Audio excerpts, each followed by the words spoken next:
bem-vindos ao canal. Começamos mais um dia da leitura da Palavra de Deus.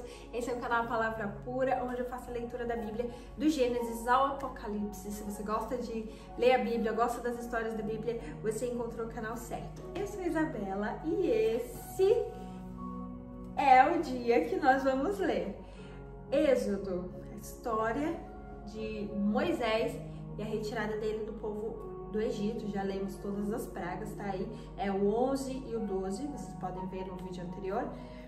E vamos continuar, já foi a última praga, agora o povo já tá saindo, o faraó já deixou eles saírem, e eles estão saindo do Egito, pegaram o ouro e a prata, deixa eu só baixar aqui, gente, tá muito alto. E diz assim o 13, e o Senhor falou a Moisés dizendo: santifica-me todos os primogênitos, todo o que abriu a madre entre os filhos de Israel, tanto de homem quanto de animal. Este é meu. Moisés disse ao povo: lembrai-vos deste dia, no qual saíste do Egito, da casa da servidão, pois com mão poderosa do Senhor os tirou desse lugar. Não se comerá pão levedado neste dia, o mês de Abibe vos saíste. E será que, quando o Senhor te houver introduzido na terra dos cananeus, e dos heteus, e dos amoreus, e dos heveus, amorreus, e dos jebuseus, que ele jurou aos teus pais, que te daria uma terra que mana leite e mel, que guardarás este culto neste mês? 7 dias comerás pão sem fermento, e no 7º dia será uma festa. Comer-se-á pão sem fermento durante 7 dias, e não se verá pão levedado contigo. Nem ainda se verá fermento contigo em todos os teus alojamentos. E naquele dia mostrarás a teu filho, dizendo: isso se faz por causa do que o Senhor me fez, quando eu saí do Egito. E te será por sinal sobre tua mão e por memorial entre teus olhos, para que a lei do Senhor esteja em tua boca, porque com uma mão forte do Senhor te tirou do Egito. Por isso guardarás esta ordenança ao seu tempo, ano após ano. E acontecerá que, quando o Senhor te houver introduzido na terra dos cananeus, como jurou a ti e aos teus pais, e te der, que tu separarás para o Senhor tudo que abrir a madre, e todo primogênito que vier de animal que tiveres, o macho será do Senhor. E todo primogênito da jumenta resgatarás com um cordeiro, e se não o resgatares, quebrarás o seu pescoço. E todo o primogênito do homem entre os teus resgatarás.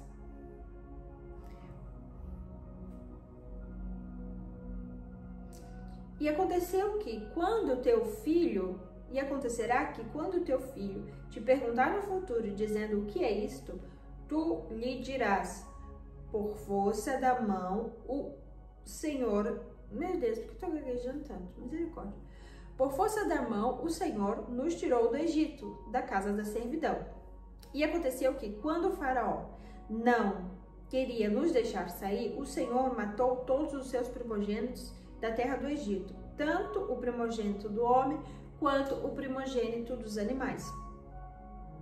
Por isso, eu sacrifico ao Senhor tudo que abre a madre, sendo macho, mas resgato todos os primogênitos dos meus filhos. E será por um sinal sobre tua mão e por frontais entre os teus olhos, porque com a mão forte o Senhor nos tirou do Egito. E aconteceu que, quando o faraó havia deixado o povo ir, Deus não o conduziu pelo caminho da terra dos filisteus, embora esse fosse perto, porque Deus disse: para que, porventura, o povo não se arrependa, vendo a guerra, volte para o Egito. Mas Deus fez o povo rodear pelo caminho do deserto do Mar Vermelho, e os filhos de Israel subiram armados da terra do Egito. E Moisés tomou consigo os ossos de José, porque havia jurado solenemente aos filhos de Israel, dizendo: Deus certamente nos visitará, e daqui levarei os meus ossos convosco. E começaram sua jornada de Sucote e acamparam em Etã, na borda do deserto. E o Senhor ia diante deles, de um dia era coluna de nuvem para conduzi-los pelo caminho, e à noite uma coluna de fogo para dar-lhes luz, para que fossem dia e de noite. Para que fossem de dia ou de noite. De dia, Senhor, era uma corrente de nuvem, uma coluna de nuvem, e à noite uma coluna de fogo. Ele não tirou a coluna de nuvem de dia e nem a coluna de fogo à noite diante do povo. O Senhor foi assim por muito tempo. Agora continuamos no 14.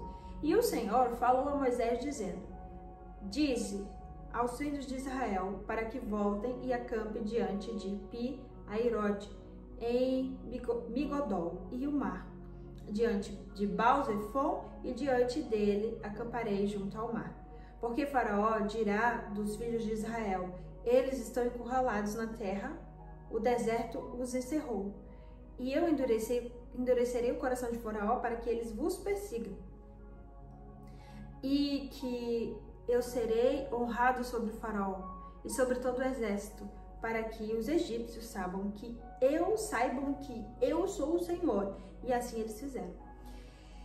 E se contou ao rei do Egito que o povo havia fugido, e o coração de Faraó e os seus servos virou-se contra o povo, e eles disseram: Por que fizemos isto, deixando que Israel saísse e deixasse de nos servir? E aprontou sua carruagem, e tomou seu povo consigo, e tomou 600 carruagens escolhidas, e todas as carruagens do Egito, e os capitães sobre todos eles. E o Senhor endureceu o coração de Faraó, o rei do Egito, e ele perseguiu os filhos de Israel. E os filhos de Israel saíram com o braço erguido, mas os egípcios os perseguiram com todos os cavalos e todas as carruagens de Faraó. E os seus cavaleiros e o seu exército e alcançaram acampados juntos ao mar, perto de Pi-Hahirote, diante de Baal-Zephon. E quando Faraó se aproximou, os filhos de Israel levantaram seus olhos, e eis que os egípcios estavam marchando atrás deles. E eles ficaram com medo, e os filhos de Israel clamaram ao Senhor Deus. E disseram a Moisés: Por que não havia sepulcros no Egito? Nos levastes embora para morrermos no deserto?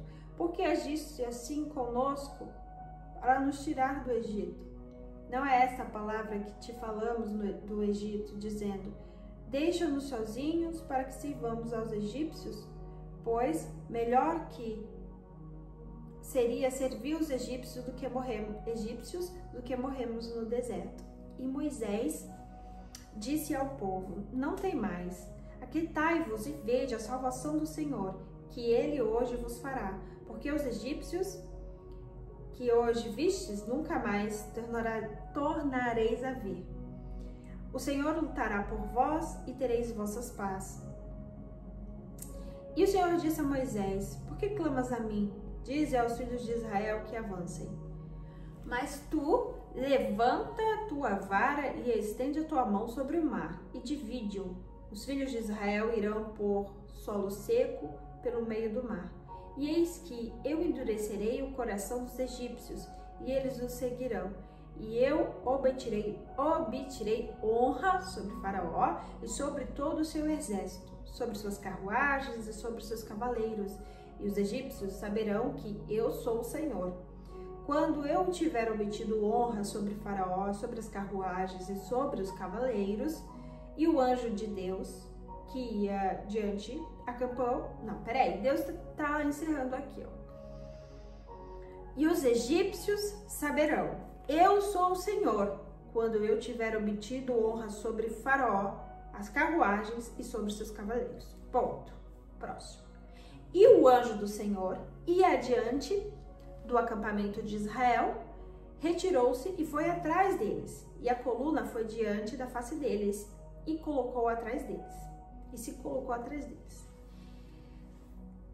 Entre o acampamento dos egípcios e o acampamento de Israel. E havia uma nuvem e escuridão para eles, mas clareava a noite para eles, de maneira que não se aproximou um do outro durante toda a noite. E Moisés estendeu a sua mão sobre o mar, e o Senhor fez o mar voltar por meio de um forte vento durante toda aquela noite. E se fez do mar terra seca, e as águas foram divididas. E os filhos de Israel entraram pelo meio do mar sobre a terra seca, e as águas eram para eles como muros, uma à direita e uma à esquerda. E os egípcios seguiram e entraram atrás deles até o meio do mar, com todos os cavaleiros de Faraó e suas carruagens, seus escudos e os seus cavaleiros. E aconteceu que, na vigília de manhã, o Senhor olhou para o exército dos egípcios por entre a coluna de fogo de nuvem e incomodou o exército dos egípcios e soltou dos eixos as rodas das suas carruagens para que andassem com dificuldade. Então disseram os egípcios: fujamos da face de Israel, porque o Senhor luta por eles contra os egípcios. E o Senhor disse a Moisés: estenda a tua mão sobre o mar, para que as águas venham novamente sobre os egípcios, sobre as suas carruagens e sobre os seus cavaleiros. E Moisés estendeu a mão sobre o mar, e o mar voltou à sua força ao amanhecer, e os egípcios fugiram contra ele. E o Senhor derrubou os egípcios no meio do mar. E as águas retornaram e cobriram as carruagens, os cavaleiros e todos os exércitos de Faraó, o que entrou no mar depois deles. Não restou nenhum deles. Mas os filhos de Israel caminharam sobre a terra seca no meio do mar, e as águas eram para eles como um muro à direita e um muro à esquerda. Assim, naquele dia, o Senhor salvou Israel da mão dos egípcios, e Israel viu os egípcios mortos na praia do mar. Israel viu a grande obra que o Senhor fez sobre os egípcios, e o povo temeu ao Senhor e creu no Senhor e no seu servo Moisés. Agora acabou, agora passou a travessia. Eu só lembro da música da Cassiane. Anda, guia do meio do mar, para o povo de Israel passar. O hino da vitória. Agora vamos a Provérbios 5.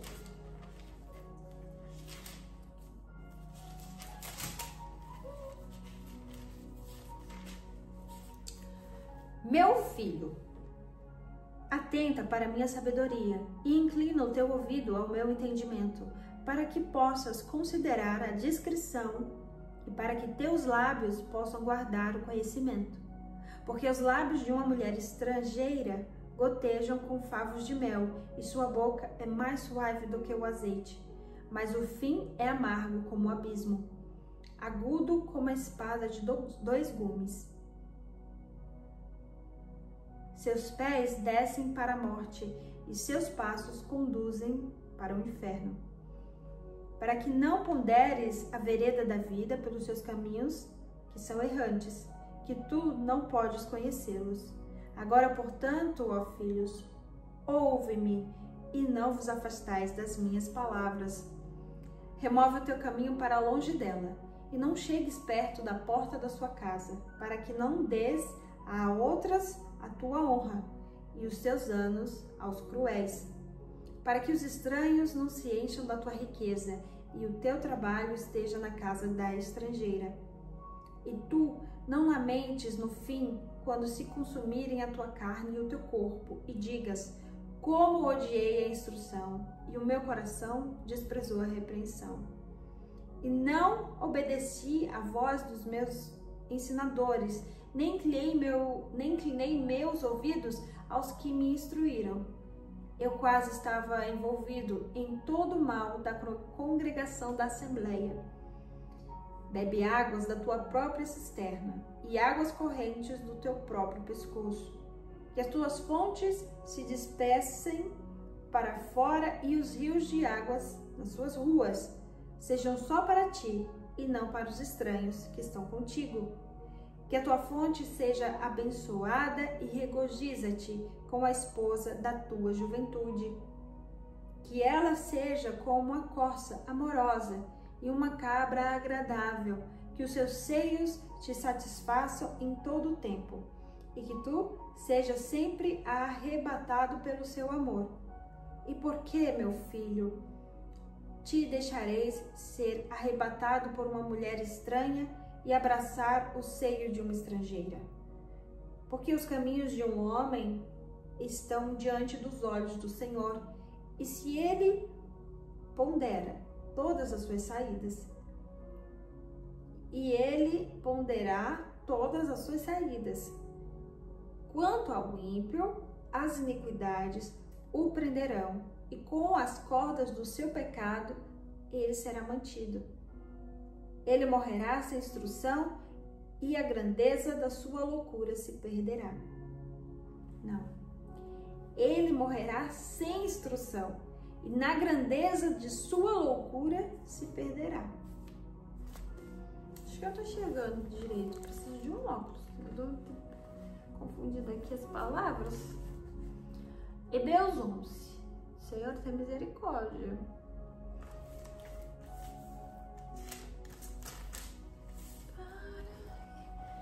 Hebreus capítulo 11. Ora, a fé é a substância das coisas pelas quais esperamos e evidenciamos das coisas não vistas. Porque ela... Não, eu tenho... Eu vou ler um jeito melhor esse aqui. É aquela que diz assim, Hebreus 11, ele fala assim, ora, a fé é a certeza das coisas que não vemos, é bem famoso esse versículo. Fé é a certeza das coisas que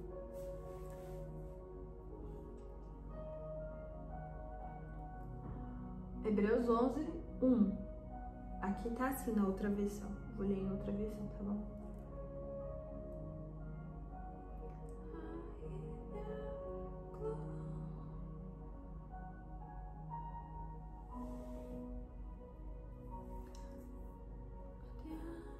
Hebreus 11, capítulo 1. Ora, a fé é a certeza daquilo que esperamos e a prova das coisas que não vemos. Ora, a fé é o firme fundamento das coisas que se esperam e a prova das coisas que não se veem. Esse é outro jeito.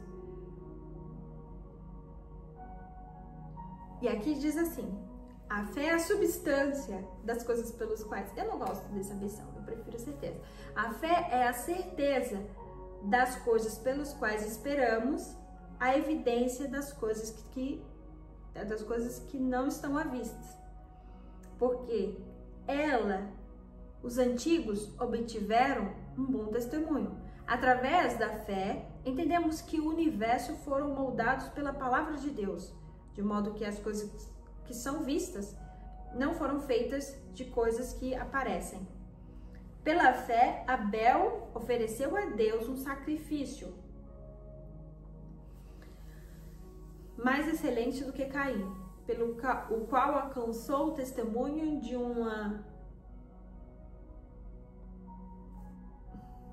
de que ele era justo, testificando Deus sobre os teus dons.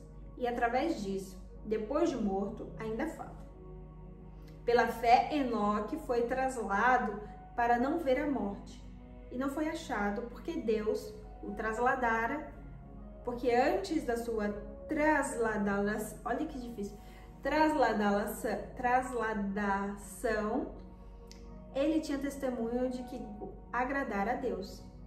Na verdade, por que tá falando trasladar? Eu não sei, gente, porque eu entendo que Enoque foi arrebatado, ele não morreu, né? Deus o tomou. Deixa eu ver se tem outra versão também que não seja trasladaração. Hebreus 11. As cartas de Paulo já não são tão simples. E com essa dificuldade nessa versão, meu Deus. 11:5.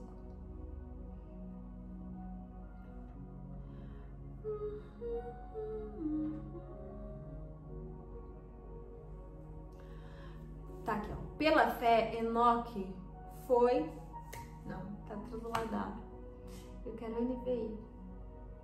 Trasladado. Olha aqui como tá mais simples, ó. Pela fé, Enoque foi levado, de modo que não experimentou a morte, e já não foi encontrado, pois Deus o havia levado. Pois antes de ser levado, recebeu testemunho de que tinha agradado a Deus. Olha como é muito mais fácil. E aqui tá assim, trasladado. Enfim. Porém, sem a fé é impossível agradar a Deus, porque é necessário que aquele que se aproxima de Deus acredite que Ele existe e que é galardoador daqueles que diligentemente o buscam. Pela fé, Noé tem sido avisado a Deus a respeito de coisas que ainda não se viam. Comoveu-se com temor, preparou uma arca para a salvação da sua casa, pela qual condenou o mundo e tornou-se herdeiro da justa, que é a segunda, da justiça, que é a segunda fé. Pela fé, Abraão, quando foi chamado a ir para o lugar que havia de receber posteriormente por herança, obedeceu e saiu, sem saber para onde ia. E pela fé, habitou na terra da promessa, como em uma terra estranha, habitando em tendas como Isaque e Jacó, herdeiros com ele da mesma promessa, porque procurava por uma cidade que tem fundamentos, da qual o artífice e construtor é Deus. Pela fé também a própria Sara recebeu vigor para conceber descendência e deu à luz a uma criança, quando já de idade avançada, porquanto teve por fiel aquele que havia prometido. Por isso também de um, e esse já considerado quase morto, descenderam tantos como as estrelas do céu em multidão e como a areia inumerável da praia. Todos estes morreram na fé, sem terem recebido a promessa, mas vendo-as de longe e foram persuadidos a respeito delas, e abraçaram-nas e confessaram que eram estrangeiros e peregrinos na terra. Por quê? Aqueles que dizem tais coisas declaram abertamente que procuram por um país, e verdadeiramente se lembrassem daquele país de onde haviam saído, teriam tido a oportunidade de retornar. Mas agora desejavam um país melhor, isto é, um celestial. Por isso também Deus não se envergonha de se chamar seu Deus, porque já lhes preparou uma cidade. E pela fé, Abraão, quando foi promovido, ofereceu a Isaque, e aquele que recebera as promessas ofereceu seu único filho, unigênito. E dele foi dito: e Isaque será chamado a sua descendência. Considerando que Deus era poderoso para levantá-lo até mesmo dentre os mortos, então também, figuradamente, ele o recebeu. E pela fé, Isaque abençoou a Jacó e Esaú, concertemente as coisas futuras. Pela fé, Jacó, quando estava próximo da morte, abençoou ambos seus filhos, José, e adorou reclinando-se sobre o seu cajado. E pela fé, José, ao morrer, fez menção da saída dos filhos de Israel e deu ordem acerca dos seus ossos. Tudo que a gente já leu aqui. A gente acabou de ler que Moisés levou os ossos de José da terra do Egito. Bom, vamos encerrar hoje e amanhã nós voltamos com esses mesmos livros, tá bom? Um beijinho, encontro vocês no próximo vídeo. Até já!